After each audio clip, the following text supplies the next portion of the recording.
Hey folks, it's James, and tiny homes are everywhere these days, but there's a new way to design them that might surprise you. So download the original Procreate file I made for this video in the description below, and get ready to learn how the most creative tiny home ideas now come straight from an iPad. But don't just take my word for it. Let's look at 3 real-world design projects and talk about the specific Procreate superpowers that helped me begin a design conversation more effectively than if I had just been designing on paper alone. Oh, and I'm throwing in a bonus project at the end for anyone that still has the patience to watch all of this. The first design sketch is for a house on a mountaintop in Colorado. Here, the drawing guide in perspective assist mode allowed me to sketch out a perspectively correct roof right in front of the client in about a minute. And the versatility of the turpentine brush allowed me to use it as both a fat number 6 pencil to draw lines with and as a smudgy, soft brush to punch up the line drawing with quick shades and shadows. Again, all of that right in front of the client, in real time. So the superpowers here: perspective assist, awesome variety of rendering brushes, and just plain speed and convenience. The second house shown here was inspired by the client's fascination with Buckminster Fuller. They wanted a circular house with a wraparound porch and views in every direction. What Procreate allowed me to do was quickly test ways the rectangular interior plan could meet the circular exterior walls, going back and forth from ground floor to first floor to roof, adding elevations and axonometric views as needed to explain the plans. The video playback of all these design ideas going on at once was especially pleasing to the client, and it went a long way to help them understand the challenges. If I had to pick the Procreate superpowers that helped me here, the video replay feature, and the incredible ease of developing your design by adding new layers and drawing on top of the old ones.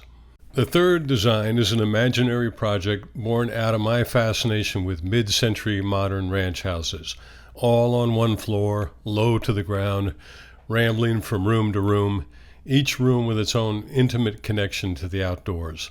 Procreate's superpowers gave me the confidence that I could just begin scribbling, come up with a simple plan diagram in perspective, add a new translucent layer of white, scribble a roof form over that in a different color, do a quick diagram to see what all that might look like in section, play with the front elevation, sketch a new plan under that, and then with just that basic information, use the hold and snap straight line feature and the perspective drawing assist feature to generate a quick view of the house from the street.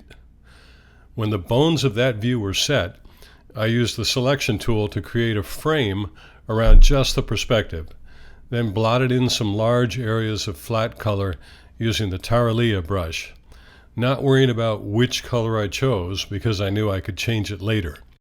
After using Drawing Assist and Select and Fill to add some roof dormers, I then switched to color, added some very stylized foliage and new background trees with the Rad brush and the Taralia brush, sketched a few more lines in perspective, used Select and Fill to quickly delineate those areas as a patio and a pool, and then adjusted the hues and saturations of all the colors so far to get the kind of retro, Scandinavian modern feeling that I was after. When the perspective was done, I made the background to the entire presentation that old school blueprint blue, popped the scribbles out by brightening them to white in the brightness menu, arranged the vignettes and the lettering in an artistic way, and voila. For those patient souls among you, here's the bonus project. I'll just turn up the music a little and let this take us out. Thank you guys so much for watching. I hope you can use the grids and the brushes and the scale rulers that I've created to help you in your design practice. And as always, I'll look forward to seeing your comments below. I love talking to you guys and figuring out what helps you the most, and I hope to keep doing what I'm doing for many years. I'll see you all next week.